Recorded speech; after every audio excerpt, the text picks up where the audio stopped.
पितामही विद्यापीठ ज्ञान सागर ग्रंथमाला विभाग 3 कुटुंब शिक्षा ग्रंथों की संख्या 39 क्रमांक 105 ग्रंथ क्रमांक 96 अध्याय 2 विद्यापीठ का प्रारंभ।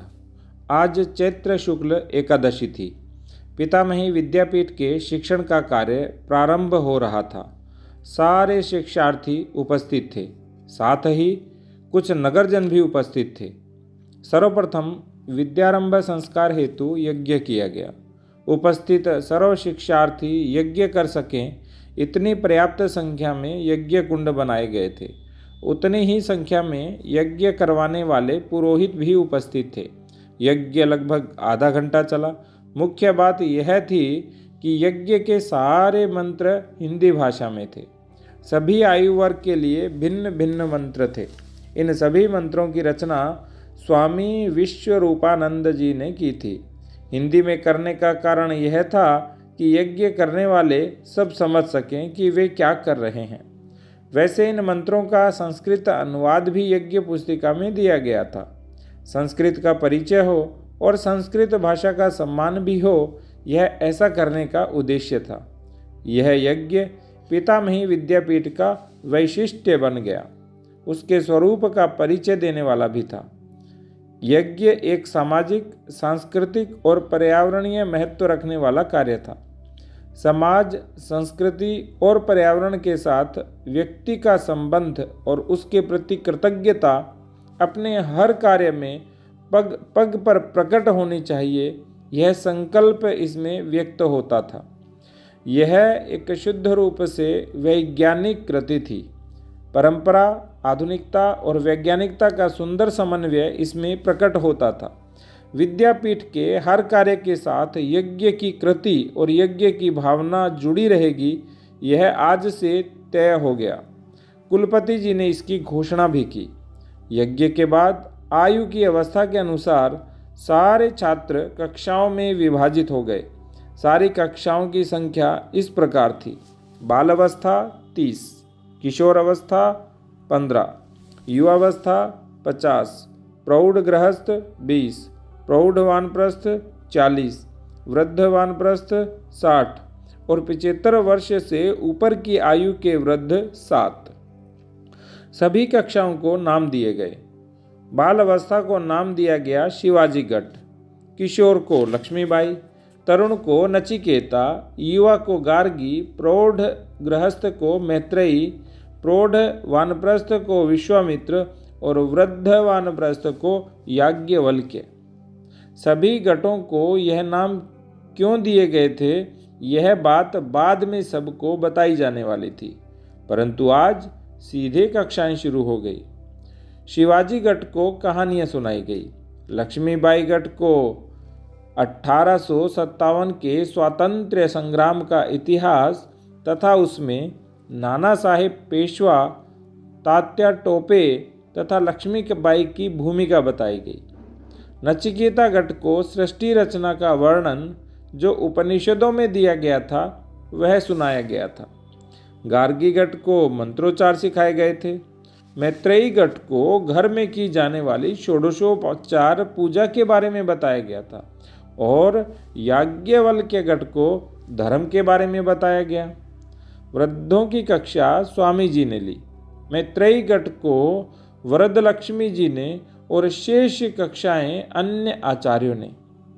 दूसरे दिन भी कक्षाएं इसी स्थान पर लगी, परंतु दूसरे दिन पूरे मास का कार्यक्रम बताया गया और यह भी सूचना दी गई कि अब कक्षाएं विभिन्न केंद्रों पर लगेंगी। वानप्रस्थों के सभी गटों की कक्षा विद्यापीठ के मुख्य केंद्र पर ही लगने वाली थी। मुख्य रूप से यह कक्षाएं स्वामी जी तथा वरदलक्ष्मी जी लेने वाले थे। प्रारंभ में आचार्यों ने 2 मास का कार्यक्रम बताया था। 2 मास के दरमियान उन्होंने कक्षाओं का समय अपराह्न 4 से 6 का ही रखा। प्रातः 10 से 12 का समय वर्ष भर के नियोजन के लिए रखा था। प्रतिदिन आचार्यों की बैठक होती थी। यह समय बढ़ भी जाता था। कभी प्रातः 8 बजे से ही प्रारंभ हो जाता था। घर में भी सब इसी कार्य में लगे रहते थे और नगरों से भी कुछ विद्वजन मार्गदर्शन के लिए आते थे। इसके परिणाम स्वरूप उन्होंने एक वर्ष भर का कार्यक्रम किया, उसे सार्वजनिक किया गया और इस नियोजन के अनुसार बने पाठ्यक्रमों में प्रवेश हेतु लोगों को आवाहन भी किया गया। यह वर्ष भर का नियोजन कुछ इस प्रकार था। 1. बाल, किशोर, तरुण और युवा गटों की कक्षाएं केवल अपराह्न 4 से 6 ही लगेंगी। 2. युवक और प्रौढ़ की कक्षाएं सप्ताह में 2 दिन, शनिवार और रविवार को अपराह्न 4 से 6 और प्रति गुरुवार रात्रि में 8 से 10 लगेंगी। 3. प्रौढ़ और वृद्ध वानप्रस्थियों की कक्षाएं प्रतिदिन 10 से 12 और अपराह्न 4 से 6 लगेंगी। स्पष्ट ही था कि विद्यापीठ का आग्रह वानप्रस्थियों के लिए ही अधिक था। वानप्रस्थियों को शिक्षा, यह समाज की आवश्यकता थी। वानप्रस्थियों के पास सुविधा भी थी और क्षमता भी थी। गृहस्थों के लिए अनुकूल बनने की आवश्यकता थी, क्योंकि सबसे अधिक व्यस्तता उनकी ही थी और सबसे बड़ा दायित्व भी उनका ही था। अतः विद्यापीठ ने उनके लिए सर्व प्रकार की अनुकूलता बनाने का निर्णय किया था। गृहस्थ भी यह समझते थे, इसलिए अपनी ओर से भी अनुकूलता बनाने का प्रयास करते थे। अस्तु। अध्याय 3, पितामही विद्यापीठ का कार्यक्रम। विद्यापीठ के आचार्यों ने 1 वर्ष का नियोजन प्रथम 2 मास में कर लिया। अब 1 वर्ष तक कक्षाएं चलेंगी। अब आचार्यों के लिए काम था विद्यापीठ का पूर्ण पाठ्यक्रम बनाना। इस दृष्टि से उन्होंने तैयारी शुरू की। सब जानते थे कि यह कार्य कठिन था, उसमें निरंतर परिश्रम अपेक्षित था। यह परिश्रम करने का उन्होंने प्रारंभ किया। प्रथम कार्य तो उन्होंने इस कार्य में देश भर से कौन महानुभाव सहायता कर सकेंगे, इसकी खोज की। इस कार्य में स्वामी विश्वरूपानंद जी ने उनका सहयोग किया। विभिन्न संगठनों के माध्यम से, विभिन्न विश्वविद्यालयों के माध्यम से, विभिन्न सांस्कृतिक कार्य करने वाले मंडलों से, इंटरनेट से लोगों को खोजा गया। कुछ संस्थाओं और संगठनों की तथा व्यक्तियों को प्रत्यक्ष भेंट की गई। कुछ लोगों को 2 दिन के लिए विद्यापीठ में आमंत्रित किया गया। 1 मास तक यह कार्यक्रम चला। 1 मास के अंत में ऐसी एक समिति बनी जो आगामी 8 मास तक इस विषय पर कार्य करने के लिए प्रवृत्त हुई। इस समिति में 21 लोग थे। इसमें 4 धर्माचार्य थे, 3 शास्त्र जानने वाले थे, 2 धर्मशास्त्र जानने वाले थे, शेष सुशिक्षित, सुसंस्कृत, अनुभवी गृहिणियाँ थी। विशेष बात यह थी कि वे सारे स्वयं वानप्रस्थी थे, कभी भी कहीं पर भी आने जाने और निवास करने में सक्षम थे और इस कार्य को करने के लिए उत्सुक थे। वे समर्पित और प्रतिबद्ध थे। इसे नाम दिया गया पितामही विद्यापीठ पाठ्यक्रम समिति। स्वाभाविक ही वरदलक्ष्मी जी इस समिति की अध्यक्ष थी। इसकी अध्यक्ष थीं। पाठ्यक्रम समिति की प्रथम बैठक में सारे के सारे सदस्य उपस्थित थे। बैठक विद्यापीठ के मुख्य केंद्र पर हुई। इस बैठक में प्रस्तावना करते हुए अध्यक्ष ने विद्यापीठ के तथा पाठ्यक्रम के उद्देश्य स्पष्ट किए। 1.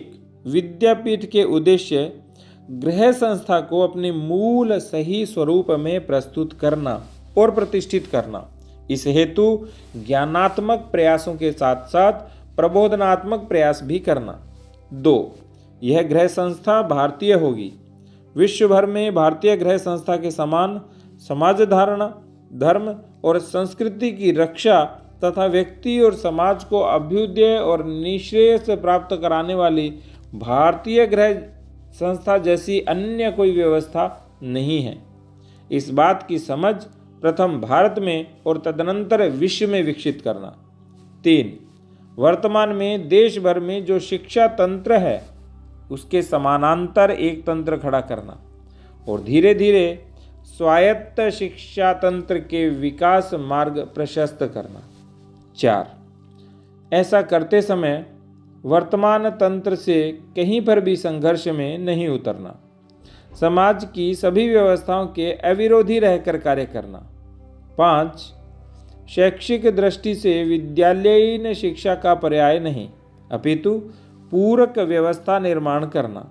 इस दृष्टि से हमारी भूमिका आग्रह की होगी, अनिवार्यता या बाध्यता को नहीं, अपितु स्वेच्छा और स्वतंत्रता पूर्वक सबकी सहभागिता की होगी। स्पष्ट रूप से हमारी सारी गतिविधियां भारतीय जीवन दृष्टि, भारतीय जीवन व्यवस्था और भारतीय जीवन शैली पर आधारित और उन्हें पुष्ट करने वाली होंगी।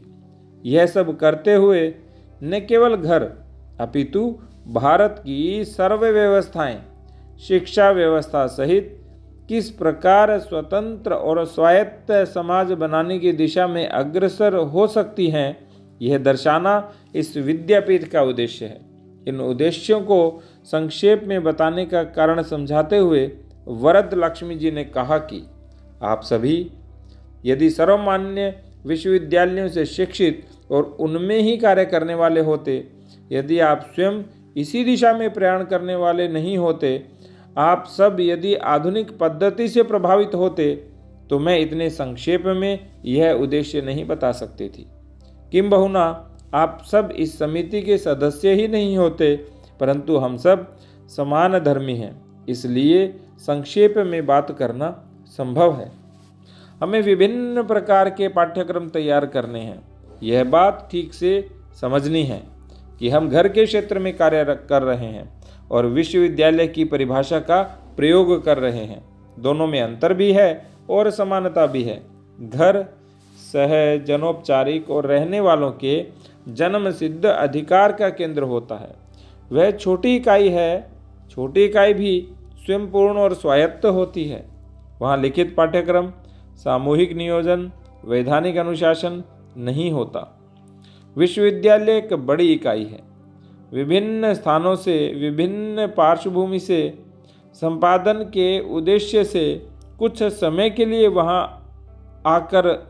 यहाँ आकर अपने उद्देश्य को समाप्ति कर वापस चले जाते हैं। घर जीवन का केंद्र है, विद्यालय ज्ञान का केंद्र है। विद्यालय में घर के समान आत्मीयता, सहजता और अनौपचारिकता का भाव अवश्य होना चाहिए, परंतु व्यवस्था और नियोजन विद्यालय का होना चाहिए। अतः पाठ्यक्रमों की रचना करते समय हम विषय वस्तु को लेकर ज्ञान को केंद्र में रखेंगे और माध्यम तथा पद्धति का निरूपण करते समय घर को, घर की भावना को केंद्र में रखेंगे। 2. परंपरा से ऐसा विद्यापीठ कैसा होगा, उसके उदाहरण हमारे सामने नहीं है। अतः हमें स्वयं ही परंपरा का निर्माण करना है। अतः अनेक बातें हमारी कल्पना और बुद्धि के अनुसार करनी पड़ेंगी। हम ऐसा करने में संकोच न करें। इतने साहसी अवश्य हैं। केवल जो भी करें सोच विचार करके करें। यह हमारा प्रयोग ही होगा। करते करते उसमें निखार आएगा। निखरते निखरते वह स्थापित हो जाएगा। 3. हमें आने वाले 15 वर्षों का विचार कर पाठ्यक्रम तैयार करना है। इसकी कारण मीमांसा करूंगी। अभी हमारे पास जो वानप्रस्थी हैं उनके 2 गट हैं। एक है वह प्रौढ़ वानप्रस्थ है, दूसरा वह है वृद्ध वानप्रस्थों का, जिनकी आयु 60 से 75 वर्ष और 75 वर्ष से ऊपर की आयु के वृद्धों का उद्देश्य तो केवल आत्मकल्याण ही होता है। जो वृद्ध वानप्रस्थ हैं वे पिता में ही विद्यापीठ के सही मायने में सूत्रधार हो सकते हैं। अगले 15 वर्षों में वानप्रस्थों का जो दूसरा गट है उन्हें अपना स्थान लेने के लिए तैयार कर सकें, साथ ही प्रौढ़ वानप्रस्थ भी यह दायित्व लेने के लिए तैयार हो सके। इस प्रकार के पाठ्यक्रमों की रचना हमें इन लोगों के लिए करनी है। प्रौढ़ गृहस्थी हैं, उनके लिए गृहस्थाश्रमी समाज धर्म ही पाठ्यक्रमों का केंद्र बिंदु रहेगा, ऐसा मुझे लगता है। युवा गृहस्थों के लिए संयमित परंतु सौंदर्यात्मक और तृप्ति देने वाला उपभोग, शिशु एवं बाल संस्कार एवं संगोपन तथा गृह संचालन मुख्य विषय रहेंगे। युवा अविवाहितों के लिए गृहस्थाश्रम की पूर्व तैयारी ही प्रमुख विषय रहेगा, परंतु इसका अनेक पहलुओं में विस्तार होगा। तरुणों और किशोरों के लिए घर के अच्छे सदस्य बनने हेतु विचार एवं कृति प्रधान पाठ्यक्रमों का ही महत्व अधिक होगा। बाल अवस्था के लिए अच्छी आदतों का निर्माण, भावनाओं का विकास, विभिन्न प्रकार की जानकारी एवं अनेक प्रकार की कृतियों से युक्त पाठ्यक्रम होगा। सभी स्तरों के पाठ्यक्रमों में वैचारिक सुसूत्रता रहना अत्यंत आवश्यक है। इस प्रस्तावना के बाद सब अपनी अपनी जगह पर गए। इस समिति की संयोजिका थी आचार्य पद्मावती मेनन। कुछ लोगों का मत था कि कार्य शुरू करने से पूर्व कार्य विभाजन करना ठीक रहेगा, परंतु कुलपति जी का परामर्श था कि ऐसा करने की आवश्यकता नहीं थी, क्योंकि एक तो सदस्य ही कम थे, दूसरा सब मिलकर सब प्रकार से विचार करेंगे तो आंतरिक सामंजस्य और सुसूत्रता बनी रहेगी। यह सब करने के लिए 3 दिन का समय निर्धारित किया गया। चौथे दिन प्रातःकाल 10 बजे साथ बैठेंगे, ऐसा तय हुआ। 3 दिनों में उन्होंने जो किया वह कुछ इस प्रकार था। कुछ लोगों ने सीधा लिखना प्रारंभ किया और एक ही दिन में सभी प्रकार के पाठ्यक्रमों की रूपरेखा तैयार कर दी। शेष 2 दिनों में उनकी अवधि उनके लिए आवश्यक सामग्री आदि की सूची तैयार कर दी। आगामी बिंदु, कुछ लोगों ने चिंतन शुरू किया। चिंतन करने वाले 2-3 लोगों ने आपस में चर्चा भी की। फिर उन्होंने अपना अपना लिखा, आपस में एक दूसरे को दिखाकर चर्चा की और अपना अपना लेख परिष्कृत किया। कुछ लोगों का स्वाभाविक ही गठ बन गया। उन्होंने आपस में कार्य विभाजन किया और उनके अनुसार पाठ्यक्रमों की कुछ विस्तार से रूपरेखा तैयार की। इस गठ के सबका मिलकर एक ही काम था। कुछ लोग ग्रंथालयों में गए, अनेक ग्रंथों का अवलोकन किया, चिंतन किया। प्रथम 2 दिन उन्होंने कुछ भी नहीं लिखा। तीसरे दिन बैठकर एक साथ सब लिख दिया। इस दौरान वरद लक्ष्मी जी सबके साथ बात कर रही थी, अपनी भी टिप्पणियां लिख रही थी और सबकी सहायता कर रही थी।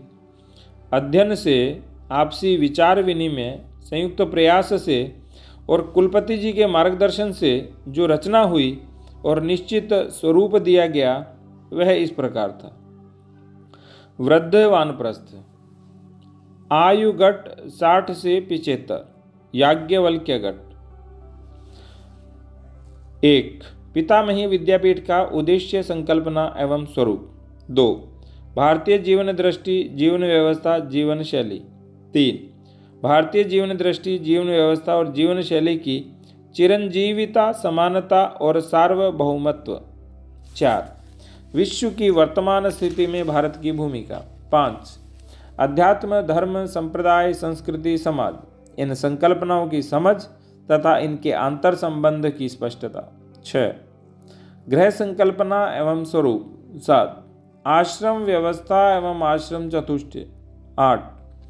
गृहस्थाश्रम, श्रम के संदर्भ में 3 आश्रम। 9.